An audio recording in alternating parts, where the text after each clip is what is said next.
ថាបដិគណៈកម្មការលោកគ្រូអ្នកគ្រូនៅអបទេតាមមួយជាទីគោរពដល់ខ្ពង់ខ្ពស់ខ្ញុំមានឈ្មោះបសុបារាមានអាយុ8ឆ្នាំជាសិស្សថ្នាក់ទី3ក៏មួយនៃសាលាបាធីអន្តរជាតិសាខាទី25ស្ថានីយ៍បូមទឹកព្រា371ថ្ងៃនេះផងដែរអនុញ្ញាតឲ្យលោករៀងខ្ញុំអំណាចអប់រំខ្លីដែលលើកឡើងថាកសិករនិងកូនសូមវិស្ដាប់ដូចតទៅនៅក្នុងភូមិមួយមានកសិករចំណាស់ម្នាក់ដែលមានកូនប្រុសច្រើននាក់គាត់ខិតខំធ្វើស្រែចម្ការដើម្បីចិញ្ចឹមគ្រួសាររបស់គាត់ទោះបីកូនរបស់គាត់មានកម្លាំងមាត់ក៏ដោយពួកគេមិនសូវចេះសម្លឹងគ្នាទេហើយតែឈ្លោះប្រកែកគ្នាជារៀងរាល់ថ្ងៃពេលខ្លះពួកគេខំគ្នាខ្លាំងរហូតមកនិយាយរកគ្នាទៀតផងកសិករចំណាស់ពីបាច់ចិត្តយ៉ាងខ្លាំងហើយតែអប់រំកូនឲ្យចេះស្រឡាញ់និងសាមគ្គីគ្នាប៉ុន្តែពួកគេនៅតែមិនស្ដាប់បងគាត់ថ្ងៃមួយកសិករចំណាស់ក៏គិតឃើញវិធីមួយដើម្បីបង្រៀនកូនគាត់អាចបានហៅកូនទាំងអស់មកជួបជុំគ្នាហើយយកឈើមួយបាច់ចងជាប់គ្នាយ៉ាងរឹងមាំបន្ទាប់មកគាត់ឲ្យកូនគាត់សាក់បំបាច់ឈើនោះម្នាក់ម្ដងទោះពួកគេខំប្រើកម្លាំងយ៉ាងណាក៏ដោយក៏មិនអាចបំបាច់ឈើមួយបាច់នោះបានឡើយក្រោយមកកសិករចំណាស់បានយកឈើចេញម្ដងមួយដើមហើយឲ្យកូនគាត់សាក់បំបាក់ទៀតលើកនេះពួកគេអាចបំបាក់ឈើមួយបាច់នោះបានយ៉ាងងាយ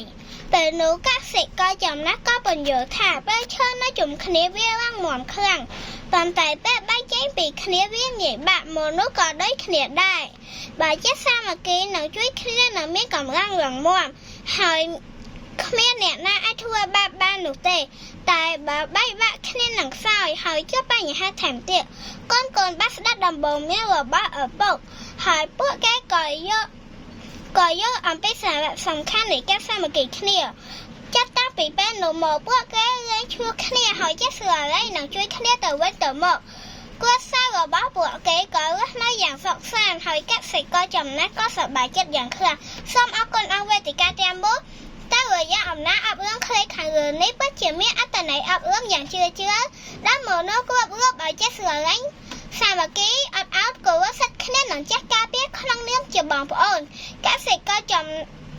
ណាស់នោះជាឪពុកដែលមានព្រមវិហារធម៌នៅក្នុងការចិញ្ចឹមបែកកូនឲ្យរស់នៅសុខស្រួលនិងទទួលបានវិន័យជីវិតល្អយ៉ាងណាមិញក្នុងនាមគាត់ជាឪពុកពិតជាទទួលបានសេចក្តីព្រួយបារម្ភព្រោះតែឃើញកូនរបស់គាត់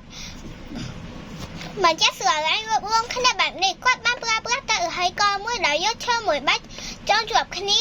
ហើយឲ្យកូនសាកបំបាក់ប៉ុន្តែមិនបាក់រហូតគាត់យកឈើមួយដើមឲ្យកូនសាកបំបាក់បែរជាបាក់យ៉ាងងាយដូចនេះគាត់ចង់បង្ហាញថាក្នុងនាមគាត់ជាឈាមជ័រតែមួយមានតែក្តីស្រឡាញ់សាមគ្គីរួមគ្នាជឿគ្នាទេដែលជារនាំងការពារពីការធ្វើបាបពីអ្នកដទៃបានព្រោះសិនបើគាត់តែម្នាក់ឯងក៏មិនមានអធិពលរឹងមាំនៅក្នុងការប្រកបកិច្ចការផ្សេងបានឡើយ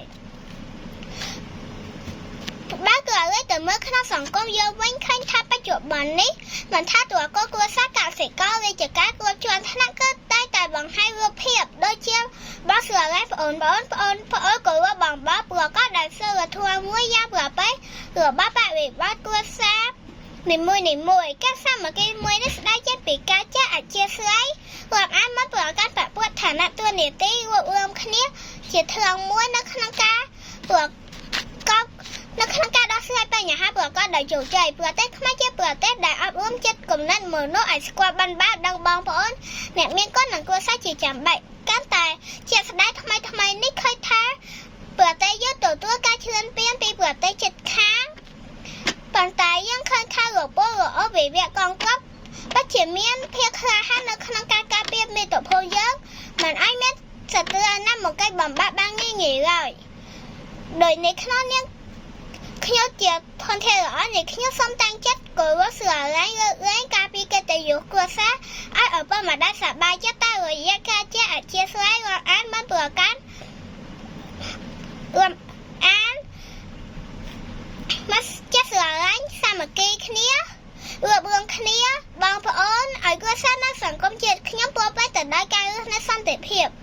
ជាចុងក្រោយនេះខ្ញុំសូមអរគុណអង្គពីថេទាំងមូលដែលបានចំណាយពេលវេលាយ៉ាងមានតម្លៃស្ដាប់ការបកស្រាយរបស់អ្នកខ្ញុំសូមជូនពរអង្គពីថេទាំងមូលជួបប្រទះពុទ្ធពលទាំង4ប្រការ